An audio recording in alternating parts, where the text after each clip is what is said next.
une incapacité à tirer les leçons de l'histoire. C'est la 5e guerre de Gaza. Et avec quel résultat?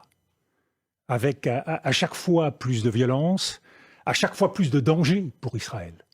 Il est temps que le gouvernement israélien ouvre les yeux. Et pour cela, il faut partir du point de départ. Le gouvernement israélien de Benjamin Netanyahou a échoué le 7 octobre. Et il a échoué doublement. Dans la capacité à assurer la protection du peuple israélien, en laissant faire des massacres qui sont une abomination. Et il porte une responsabilité directe dans ce qui s'est passé. Et il a aussi un autre échec, c'est d'avoir encouragé une politique d'occupation et de colonisation qui continue à cette heure en Cisjordanie et qui constitue une autre menace pour Israël si un deuxième front en Cisjordanie venait à s'ouvrir. Il faut juste préciser, Dominique de Villepin, parce qu'on est un mois pile après cette attaque, ce que vous entendez par la responsabilité du gouvernement israélien dans l'attaque. Mais tout simplement l'incapacité à assurer la protection d'Israël. C'est ça le pacte de sécurité entre le gouvernement israélien et le peuple israélien. Mais l'attaque, elle vient du Hamas. Non, mais il n'y a aucun doute là-dessus, et nous l'avons dit et redit, ça c'est clair. Mais le gouvernement israélien a failli. Et pourquoi je le dis si fortement? Parce que c'était justement l'engagement de Benjamin Netanyahou. Et s'il a failli, et ça il faut le comprendre, c'est bien parce que la politique de sécurité ne s'obtient pas par la force. Donc ça veut dire que quand il dit qu'on va assurer la sécurité à Gaza... La force, c'est le sésame du gouvernement et des gouvernements israéliens successifs. Or, la force ne permet pas d'assurer la sécurité d'un peuple. C'est ça que tous les Israéliens doivent comprendre aujourd'hui. Mais quand il dit Benjamin Netanyahou... Permettez-moi de terminer. Et ce qui est important, c'est que le choix du gouvernement israélien, justement depuis le 7 octobre, c'est de surenchérir dans la force. Vous savez, ni la force, ni la vengeance n'assurent la paix et la sécurité. Ce qui assure la paix et la sécurité, c'est la justice. La justice n'est pas au rendez-vous. Et le choix du gouvernement Netanyahou de mener une politique de bombardement, 3 guerres en même temps, une guerre de bombardement massif sur les populations civiles, bien sûr avec l'objectif d'éliminer le Hamas. Une deuxième guerre, qui est une guerre de siège, qui pose beaucoup de problèmes en droit international, en termes de possibilités de crimes de guerre et de crimes contre l'humanité. Et il y a une troisième guerre, qui est celle qui va se dérouler sans doute plus intensément, qui est une guerre de raid, une guerre au sol, et qui, elle, permet sans doute beaucoup plus de ciblage et de proportionnalité. Mais alors, qu'est-ce qui reste comme option à Israël, qui veut éradiquer le Hamas, comme vous dites, et quand le Hamas se sert de la population palestinienne comme bouclier? D'abord, il faut constater que le raisonnement du gouvernement israélien dans les bombardements qui ont lieu aujourd'hui est un raisonnement erroné. Et toute la communauté internationale peut le voir. Le principe, c'est nous ciblons des terroristes. Et malheureusement, il se trouve qu'il y a aussi des populations civiles, ce qu'on appelle pudiquement en langage militaire des dommages collatéraux. Il faut bien voir que ces dommages collatéraux ne sont pas des dommages accidentels, c'est-à-dire qu'ils sont parfaitement prévisible et parfaitement assumé. Mais là encore, la responsabilité, elle n'est pas seulement israélienne. Mais une fois de plus, arrêtons de poser la question de la responsabilité. Voyons la réalité de ce qui se passe sur le terrain. La faute, une fois de plus, permettez-moi de vous le dire, nous la laisserons aux historiens. Ce que nous voulons, c'est arrêter ces violences, arrêter ces massacres. Et ce que nous voulons aussi, c'est permettre véritablement à Israël de vivre en paix et en sécurité. Aujourd'hui, la guerre qui est menée, c'est une illusion d'une paix possible qui, avec plus de force, pourrait alors assurer la sécurité d'Israël. Je vous le dis solennellement, cela n'arrivera pas. Israël se met en danger encore plus aujourd'hui avec ce type de guerre et ce type de frappe. Vous diriez que la réponse d'Israël à l'attaque du 7 octobre est devenue... ni ciblée, ni proportionnée. C'est une vengeance sur les Palestiniens? Nous sommes essentiellement aujourd'hui, de la part du gouvernement Netanyahou, dans une politique de vengeance. Israël a droit à sa légitime défense. Mais une légitime défense, ce n'est pas un droit indiscriminé à tuer des populations civiles. Et là, on est dans la riposte indiscriminée. Mais vous le voyez bien, quand on cible une ambulance, on peut toujours imaginer que dans une des ambulances, il y avait un terroriste ou pas. Mais le résultat, c'est qu'il y a des enfants, des femmes qui meurent. Et ce résultat, il est vu par la communauté internationale tout entière. Et qu'est-ce qui se passe? C'est que dans ce contexte, chaque enfant, chaque femme tuée, ce sont plus de terroristes. Donc l'objectif d'Israël, ce qu'il atteint, c'est exactement l'inverse de ce qu'il souhaite. Donc il est essentiel aujourd'hui de changer cette logique et de revenir à une stratégie qui soit fondée. Mais je vous repose la question que posait Salia. Quelles sont les options aujourd'hui d'Israël ? Eh bien, aujourd'hui, la communauté internationale propose qui un cessez-le-feu, qui une pause humanitaire, qui une trêve humanitaire. Je crois qu'il faut effectivement prendre en compte cette situation humanitaire et sous une forme ou une autre, pause, trêve, cessez-le-feu, permettre de venir au secours à des populations civiles qui aujourd'hui, ne l'oublions pas, parce que nous avons connu beaucoup de bombardements dans des villes, rarement une situation où une ville en plus était assiégée. Là, c'est double peine pour la population palestinienne. Personne ne peut sortir. Donc, l'argument du gouvernement et de l'armée israélienne qui est de dire on ne peut pas arrêter les combats parce que sinon ça permettrait au Hamas de se refaire, ne tient pas véritablement dans la mesure où personne ne peut sortir. Ils ont bouclé Gaza, ils assiègent l'ensemble de ce territoire. Pas de cessez-le-feu, dit Benyamin Netanyahou, tant que les otages sont encore détenus par le Hamas. Alors venons-en à cette question difficile des otages. Les otages, tout doit être fait pour obtenir leur libération. Mais ne l'oublions pas, le peuple palestinien est lui aussi pris en otage par le Hamas et par Israël. Et le Hamas, nous le savons tous, n'a que peu à faire du peuple palestinien. Donc dire au Hamas, on ne libérera pas, on ne lèvera pas le siège, on n'aura pas de trêve humanitaire tant que les otages ne seront pas libérés, c'est un dialogue de sourds. Et c'est pour ça que Israël doit commencer à faire ce qu'elle a peu fait dans son histoire. Elle doit commencer à écouter la communauté internationale, à ne pas penser une stratégie qui est toujours la même, une stratégie qui est toujours la même, qui est une stratégie sécuritaire dont nous avons vu le 7 octobre qu'elle était un échec et qu'elle ne donnerait pas plus de sécurité. Mais Israël n'écoute même pas son premier allié, les Américains. Justement, le peuple israélien, lui, il n'est pas sourd. Et il voit bien qu'à partir du 7 octobre, rien ne sera plus jamais comme avant. Si on veut casser ce cycle de violence et de vengeance, il n'y a qu'une réponse au terrorisme, c'est la justice.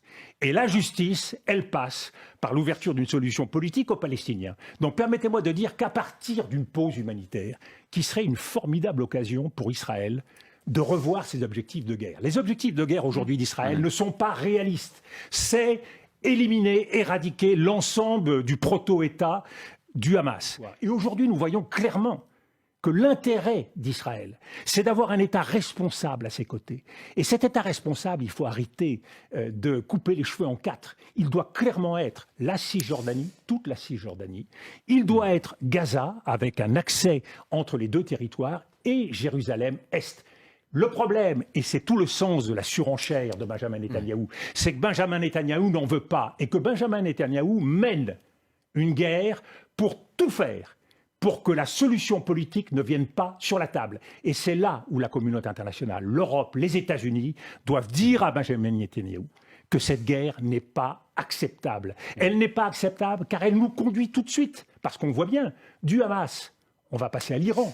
De l'Iran, on passera à d'autres cibles. Et nous rentrons alors dans la logique de guerre des civilisations. Quand M. Benjamin Netanyahou dit qu'il y a d'un côté le peuple de la lumière et de l'autre le peuple des ténèbres, on voit bien dans quel engrenage nous nous situons. À ce stade de la guerre qui se déroule, l'essentiel, effectivement, c'est la prise en compte de l'humanitaire. Donc, une fois de plus, cessez-le-feu, trêve humanitaire, pause humanitaire. L'important, c'est de pouvoir répondre à la souffrance des populations civiles. Et je le dis également, l'important, c'est de pouvoir faire comprendre à Israël qu'une guerre contre un territoire, contre des populations civiles, même si l'objectif affiché est celui des terroristes du Hamas. Ce n'est pas possible au XXIe siècle. Il faut comprendre qu'Israël est en train de mener une guerre d'hier. C'est la guerre d'avant. Cette guerre, elle est dépassée. Cette guerre, elle est perdue d'avance. Pourquoi ? Toutes les guerres qui se déroulent depuis une vingtaine d'années sont des guerres qui commencent et qui ne se terminent pas. Ce sont des conflits gelés. On sait comment c'est une guerre, on ne sait pas la terminer. Et M. Benjamin Netanyahou pourra diriger le Gaza. Cela ne changera rien. Il continuera à avoir des attaques terroristes. Les Israéliens continueront à vivre dans la peur. Il faut sortir de cela. La deuxième raison pour laquelle c'est la guerre d'hier, c'est que la guerre contre le terrorisme n'a jamais été gagnée nulle part. Et quand Joe Biden, avec courage, dit à Benjamin Netanyahou qu'il faut tirer les leçons de l'expérience et que les Américains se sont trompés à partir de 2001 en rentrant dans cet engrenage de la force. La force n'est pas la réponse, une fois de plus. La vengeance n'est pas la réponse. La réponse, c'est la justice. Et ça, tous les peuples du monde, tous ceux qui aujourd'hui regardent ce qui se passe, en appellent à la justice.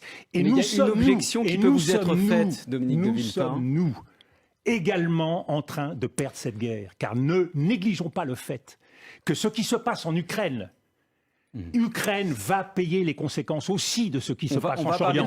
Mais permettez-moi de terminer ce que je dis. Pourquoi ?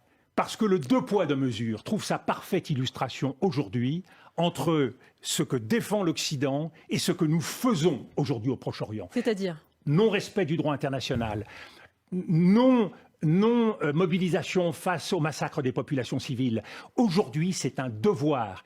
Et c'est aussi notre intérêt, comme c'est le devoir d'Israël et comme c'est l'intérêt d'Israël. Un État démocratique, permettez-moi de le dire, Albert Camus disait, un homme, ça s'empêche de commettre l'irréparable. Eh bien, un État, ça s'empêche aussi. Et un État démocratique, ça s'empêche encore plus. Donc ce serait un service à rendre aux Israéliens que de je leur le dire dis, fermement Benjamin aujourd'hui, Netanyahou est engagé dans une politique qui n'a pas pour but de mettre fin à ce conflit et qui provoquera encore plus d'insécurité pour les Israéliens. Pardon, vous savez, permettez-moi de dire d'où je parle. parce que Permettez-moi de dire d'où je parle. En 2003, quand j'ai parlé à la tribune des Nations Unies, quand je me suis engagé avec Jacques Chirac pour défendre une position contre la guerre parce qu'il y avait une autre solution. Qui était en 2003 l'ami des Américains ?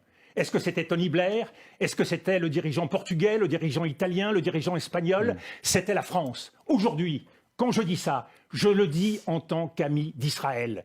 Et vous savez, il faut un certain courage aujourd'hui pour aller contre cet esprit moutonnier qui est incapable de regarder la réalité du terrain en face. Mais on vous dit que ce n'est pas la même chose qu'en 2003. La géopolitique a changé. Mais justement, elle a changé en pire. Et Israël se sent en danger. Eh bien, pourquoi elle a... Eh bien, voilà, vous venez de parler et de démontrer ce que je veux dire. Après 2003, qu'est-ce qui s'est passé ? Quel est le grand vainqueur des interventions américaines au Proche-Orient ? C'est l'Iran. Et vous voulez... Là, Israël fait la politique aujourd'hui, qui sert les intérêts les plus destructeurs de cette région. Et c'est ce qui peut conduire à l'extension du conflit. La politique de force appelle une réponse de force. Mais le chef du Hezbollah a pris la parole vendredi et lui, il n'a pas appelé à prendre les armes. Ça, c'est plutôt rassurant dans le contexte ou pas ? Parce que Hassan Nasrallah regarde aujourd'hui ce qui se passe et que chacun dose et que l'Iran a parfaitement compris qu'il ne devait pas franchir une certaine ligne rouge au risque de mettre en péril la situation de son État, sachant que sa population ne veut pas de la guerre et sachant qu'il conduit un programme nucléaire qui va sans doute tout changer dans cette région. Parce qu'une des conséquences de ce qui se passe depuis 2003, c'est que la prolifération va redoubler dans cette région. La première leçon que vous tirez quand vous êtes un chef d'État du Moyen-Orient, c'est qu'on est bien mieux protégé quand on a la bombe atomique. Et donc, ils vont tous suivre. Si nous voulons arrêter cela, il faut reprendre les choses là où nous les avons laissées. Il faut arrêter cet engrenage de la force et de la vengeance. Il faut travailler pour apporter une réponse de justice. Et il faut faire en sorte que justement chacun de ces États puisse se développer. Il y a eu l'illusion des accords d'Abraham. On a cru qu'il suffisait de nouer des accords économiques et technologiques pour que tout le monde dans la région oublie la question palestinienne. Avec Israël et les pays arabes. C'est l'accord, effectivement, avec le Maroc, Bahreïn, etc. Mais les peuples ont de la mémoire. Et les États peuvent se moquer de l'injustice, pas les peuples. Et c'est donc là où nous devons faire en sorte de rétablir l'ordre des choses. Pardon, et croyez-moi, je pense à cet instant à tous ces Israéliens qui vivent dans la peur. Et je pense de la même façon à la communauté juive de France qui vit dans la peur. Et pour qui le 7 octobre, tout a changé, ramenant ce risque existentiel qu'ils ont connu tout au long de notre histoire au quotidien. Eh bien, si l'on veut prendre en compte les choses, il faut avoir le courage de se coltiner avec l'histoire. Mais il ne faut pas être simplement un dirigeant. Il y a aussi une psychologie dans les peuples et beaucoup de choses de ce que vous dites, notamment le fait que vous parlez en ami des Israéliens. Il y a beaucoup d'Israéliens qui ne considèrent pas, quand vous tenez le discours que vous tenez aujourd'hui... Mais les Américains en 2003 ne considéraient pas que j'étais un ami des États-Unis. Et pourtant, nous étions les meilleurs amis des États-Unis en 2003. Et aujourd'hui, je le dis aux Israéliens, ce que je dis, d'où je le dis en amitié. Et malheureusement, si nous continuons comme ça, dans 2 ans, dans 3 ans, vous me réinviterez pour me dire « Ah, vous aviez raison, en 2023 comme en 2003 ». Pourquoi ? Parce que c'est la dynamique des forces, c'est la dynamique des forces historiques. Et qu'à certains moments, il faut du courage. Rabin a eu ce courage. La France manque de courage en ce moment, quand elle n'appelle pas au Je ne dis cessez-le-feu. pas ça. La France a pris des initiatives. Elle a une réunion le 9 octobre. La France essaye de gérer ce dossier d'une extrême complexité en se positionnant. Moi, je parle avec plus de liberté que ne peut le faire la France sur la scène internationale aujourd'hui. Mais je vous dis qu'aujourd'hui, la direction qu'il faut suivre, c'est d'empêcher Benjamin Netanyahou de continuer sa logique suicidaire qui fera d'Israël un État assiégé. Ils peuvent assiéger Gaza. Ils seront assiégés. Et il ne faut pas croire que demain, on reprendra avec l'Arabie Saoudite, avec les États arabes, une petite parole tranquille qui normalisera la situation. Non. Les blessures de l'histoire se réveillent.